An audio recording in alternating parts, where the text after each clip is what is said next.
Water शूटबद्दलचा प्रश्न होता की वॉटर शूट का निघतात आणि काढले पाहिजे का नाही काढले पाहिजे, किंवा केन उपसली पाहिजे का नाही उपसली पाहिजे. तर एक मिनिट, हे अशा पद्धतीने केन आहे,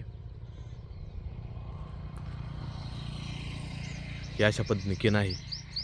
तर महत्त्वाचा मुद्दा असा आहे शेतकरी मित्रांनो, तर बागेमध्ये केन निघण्याचे 2-4 प्रकार आहेत, किंवा त्याला कारणीभूत घटक हे 2-4 आहेत. तर त्यामध्ये आपल्याला जे ऑब्झर्वेशन मिळाले ते आपण सांगतो. तर अतिरिक्त पाणी जास्त झालं त्यानंतर एक वॉटर शूट निघतात.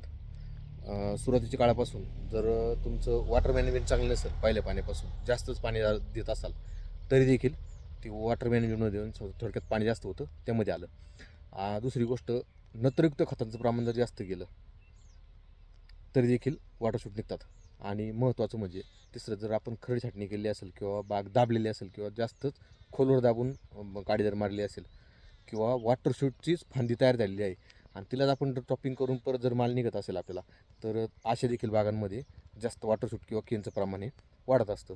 तर मग याच्यावरती काम कसं करायचं, तर हे सांगितलेले तीनही मुद्दे हे प्रत्येक शेतकऱ्याकडून झालेल्या अपवादात्मक चुका असतात आणि त्याच्यावरतीच आपल्याला काम करावं लागतं. तर ते कसं करायचं, तर जर केन एकदा उपसली असेल आपण सेटिंग पिरियडला, तरी देखील केन निघत असेल परत, तर पाण्याचं नियोजन हे आपल्याकडनं जास्त होतं आहे. अशा हिशोबानं आपण पाणी थोडं हे प्रमाणात दिलं पाहिजे. त्यानंतर दुसरी गोष्ट, बागेमध्ये कळी देखील आहे आणि केन परत देखील निघते, तर मग त्याच्यावरती काम कसं करायचं, तर साधारणतः नत्रयुक्त खतांचा वापर हा कमी करायचा आहे. आणि स्फुरद आणि पालाश हे बागेला कळीसाठी जास्त लागत असतं, त्याचा वापर यामध्ये प्रामुख्याने जास्त करायचा आहे. तर मग हे झालं आपले 2 मुद्दे. आणि तिसरं स्पष्टीकरण म्हणजे ज्यावेळेस आपल्या बागेवरती वॉटर शूटचा आपण काडी तयार केलेली आहे आणि त्यावरतीच केन निघते आहे आणि ती देखील कळी निघते, परंतु बागेमध्ये केनचं प्रमाण आणि त्या वॉटर शूटवरती जास्त आघाडी पळत आहेत, तर मग त्याच देखील मॅनेजमेंट तसंच करायचं आहे. जर आपलं नत्रयुक्त खताचं प्रमाण जास्त जात असेल तर ती कमी करायचं आहे, पाण्याचं प्रमाण हे देखील कमी करायचं आहे. आणि अपवादात्मक काडी छाटणाऱ्यांनी जर एखादी ठेवलेली असेल तर त्याला देखील आपल्याला बऱ्यापैकी केन निघते, तर मग तीसुद्धा केन आपली निघणार आहे.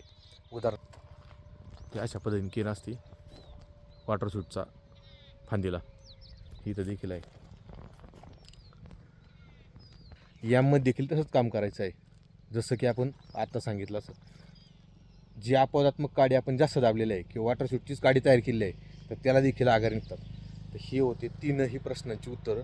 तर सांगण्याचं तात्पर्य म्हणजे आपल्या बागेमध्ये जरी नत्र कर्ब रेशो जर व्यवस्थित असेल तर बागेमध्ये तेल्या येत नाही.